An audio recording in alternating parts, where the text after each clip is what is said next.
Grande é a tua misericórdia, grande é o teu amor para com o teu povo. Louvado seja Deus. Gênesis 3, capítulo 3, versículo 9.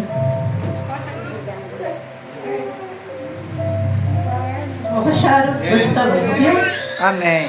E chamou o Senhor Deus a Adão e disse: onde estás?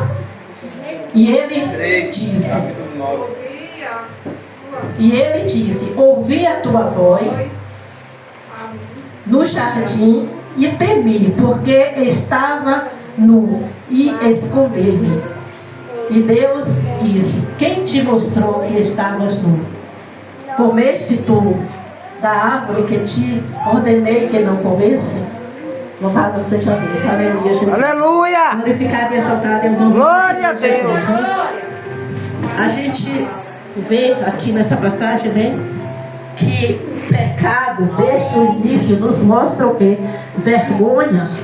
Porque Deus descia todas as tardes para conversar com Adão, o seu filho amado, aquele que ele criou, aquele ao qual ele deu todo o poder, deixou que ele escolhesse nomes, deu poder sobre tudo, né, depois dele aqui na terra, que foi o homem, o primeiro homem criado por Deus. E quando ele pecou, quando ele e Eva pecou, eles foram se esconder de Deus. A primeira coisa que fizeram foi se esconder de Deus. Então, quando Deus, o seu Criador, chegou até ele e disse: porque aí ele disse que eu descobri que estava nu, tive vergonha. A vergonha não foi a nudez de Adão, a vergonha foi o pecado de Adão, né? Ele pecou contra Deus e ele se envergonhou do pecado dele, e ele se escondeu do pecado. Então nós, hoje em dia, toda a vida, toda a geração, porque quando eu falo da palavra de Deus, a gente vem do começo, que foi Adão, até os dias de hoje que a gente habita aqui na terra. Então quantas vezes nós pecamos e queremos nos esconder de Deus, né? Mas de Deus ninguém se esconde. O pecado não fica encoberto diante da face do nosso Deus, né? Assim como Adão se envergonhou porque pecou, nós também nos envergonhamos quando pecamos. E quando nós pecamos, a primeira coisa que nós sentimos no nosso coração, porque o Espírito Santo nos incomoda, é como é que você vai chegar novamente e clamar ao seu Pai. Como é que você vai chegar aos pés do seu Pai e vai pedir novamente o perdão e a graça dele, né? Como é que você vai se humilhar diante de Deus? Porque você tem consciência que você pecou, né? Mas Deus perdoa. Deus está de braços abertos para perdoar. Basta que o perdão seja, o pedido de perdão seja sincero, porque Deus conhece a sinceridade do nosso coração. Glória a Deus. Mas para a gente ver como esse Deus é tão maravilhoso, como Ele é tão bom, né? E o que nós perdemos através do pecado de Adão, né?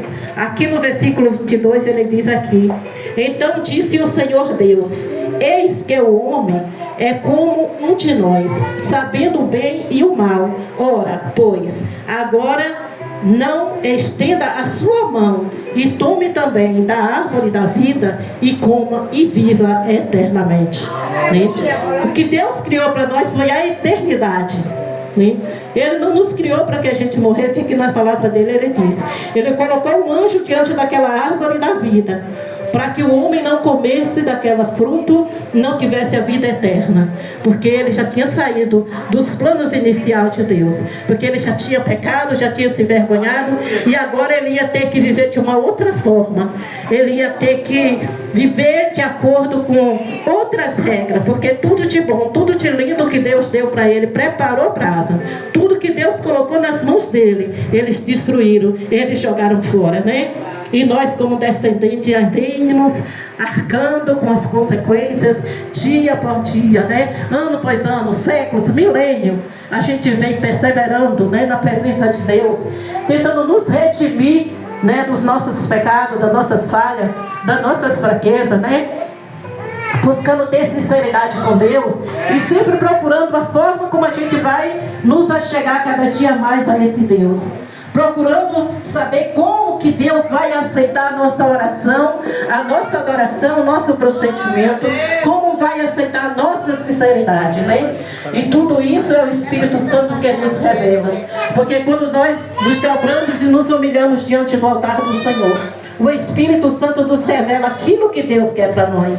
Porque se Ele revelou na minha vida, Ele também revela na vida de cada um dos que estão presentes aqui. Glória a Deus. Porque o Espírito Santo é verdadeiro. É Ele que não nos deixa pecar, não nos deixa ficar enganado. Ele é a nossa luz. Então o Espírito Santo nos incomoda. E quando o Espírito Santo geme e chora dentro de nós, a dor é uma dor profunda, uma dor de alma.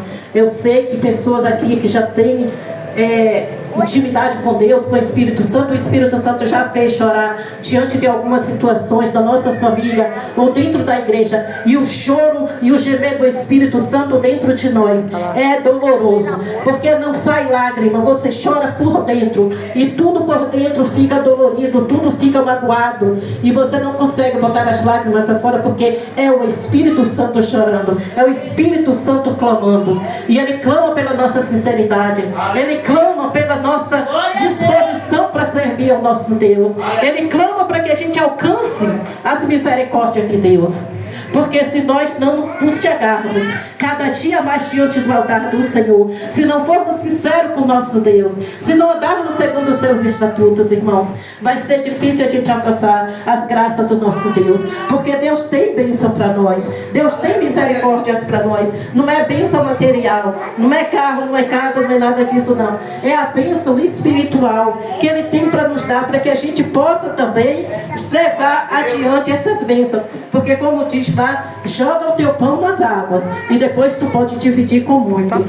Então quando o Espírito Santo, quando o nosso Deus derrama o Espírito Santo sobre nós, nos dá alguma coisa para fazer, o que nós temos que fazer? Nós vamos guardar e nós vamos distribuir e vamos passar para muitos lá na frente, né? Vamos semear e a semente vai dar fruto, porque o nosso Deus é bom e é misericordioso. E aqui continua as misericórdias de Deus no livro ainda de Gênesis, no capítulo 16, no capítulo 15, a partir do verso 23, que diz assim: então chegaram a Mara, mas não puderam beber as águas de Mara, porque eram amargas. Por isso chamou seu nome Mara. E o povo murmurou contra Moisés, dizendo: que havemos de beber? Aleluia. Glória a Deus. E ele clamou ao Senhor, e o Senhor mostrou-lhe um lenho que lançou nas águas, e as águas se tornaram doces. Ali lhe deu o estatuto e uma ordenação, e ali os provou. E disse: se ouvires atento a voz do Senhor, o teu Deus, e obrares o que é reto diante dos seus olhos, e inclinares os teus ouvidos aos teus mandamentos, e guardares todos os seus estatutos, nenhuma das enfermidades porém sobre ti, e pus sobre o Egito, porque eu sou o Senhor que te sara. Então vieram ali, e havia 12 fontes de águas, 70 palmeiras, e ali acamparam junto às águas. Louvado seja o nome do Senhor. Glória a Jesus. Aqui nós vemos a bondade de Deus. Aqui representa a bondade de Deus na nossa vida. Porque depois que o povo saiu do Egito, que foi murmurar, logo depois que eles atravessaram o mar, eles não tinham água para beber, né? E a água que eles encontraram pela frente era água amarga. E quantos de nós encontram amargura pela frente, encontram água amarga pela frente? Mas nós temos que pegar essas águas e transformar em águas doces, clamando pelo sangue de Jesus para que Ele venha mudar o quadro, para que Ele mova as águas, e nós vamos beber dessa água abençoada, que é a água que Cristo nos dá todos os dias, né? Ele não vai nos deixar faltar água viva, Ele não vai nos deixar faltar o pão, né? Mas para isso Ele pede o quê? Que nós devemos obedecer, cumprir os estatutos dEle de acordo como Ele manda. Aleluia. Se nós não estamos diante da lei do Senhor, fazendo a vontade dEle, como que nós vamos receber as graças de Cristo, né? Porque naquele tempo ali no Egito, quando eles estavam atravessando ali no deserto, muita gente se misturaram, né? Tinha muita gente disposto a abrir mão dos costumes dele do Egito para seguir os costumes de Deus.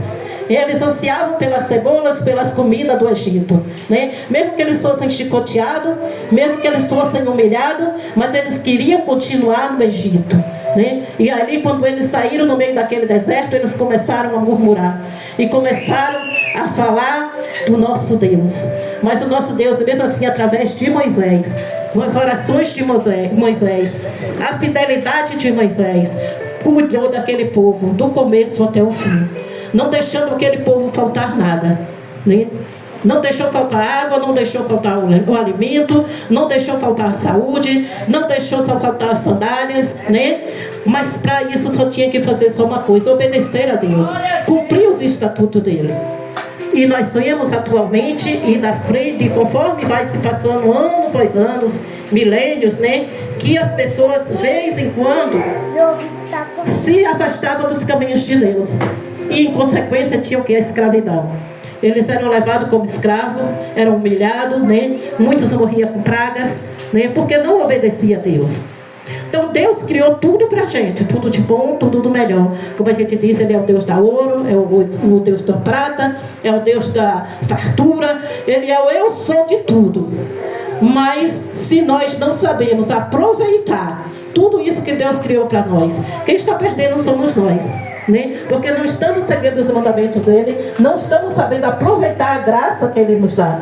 Porque Deus nos dá tudo de graça, Ele não nos deixa faltar nada. Mas nós somos seres ingratos, somos seres murmurentos, somos seres avarentos, viu? Porque nós temos todos esses defeitos na nossa vida. E nós temos que clamar aos céus todos os dias para que Deus nos liberte de tudo isso. Liberte a nossa vida, liberte a nossa família de tudo isso, para que a geração que vem adiante seja melhor do que nós. Porque nenhum de nós é perfeito, mas também nós não estamos buscando a perfeição, mas nós devemos nos achegar a Deus, sermos imitadores de Cristo, né? E fazer aquilo que está nas nossas possibilidades, na nossa força, de fazer pela obra de Deus, pela nossa vida, né? Porque Deus nos dá a força não é nossa, é Ele quem nos dá a força, é Ele quem nos dá a unção, é Ele quem nos dá a sabedoria, né? E tudo isso Ele nos dá para que a gente faça uso para a obra dEle, e não em benefício próprio, né? Mas as pessoas mudam o quadro, invertem tudo.